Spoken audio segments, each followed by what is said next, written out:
name is Matthew. And I'm Rachel. And we're from Pennsylvania. Well, this is our second adoption. Our first started off through Active Love. Again, we went through Active Love and the whole way this time. And they were very helpful. They were communicating all the time with where we needed to be, what was going on with the process, what was going on with the birth mother, just so we were in the loop. This time, so far, it's been very clear, always known exactly what the situation was and what the next step was and what we were waiting for next. So it's been much different. Well, with our first adoption, as I said, the baby had been born, and both the birth parents were in favor of the adoption going through with us.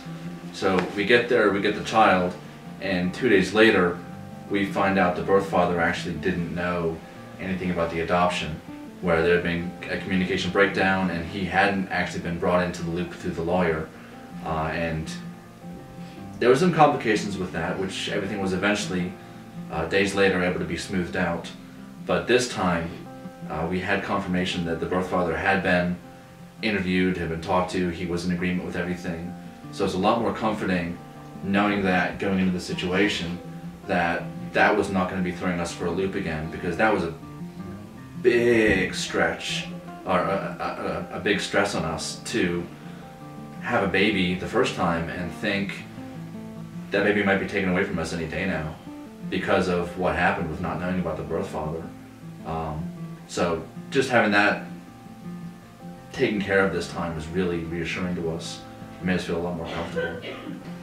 So this time we were much more conscious of, seeing what his status was and making sure that he was on board with everything, and it definitely entered our minds much more, and we were very relieved to know that in this situation he was completely on board and wanting this as well. It was just really niceties, saying, "Hi, how are you?" In this case, the initial plan was to meet the mother and the father ahead of time, but due to being out of state, I think that got delayed to meeting them at the birth, and then the mother kept changing her mind and pushing the meeting back, to meeting us at the birth, then to meeting us the next morning, then to meeting us at relinquishment, which we finally did meet her then. So it was a brief meeting. We met her for about 5 minutes, which, like I said, wasn't the original plan, but they were very nice. They were happy to see us, and there were no surprises.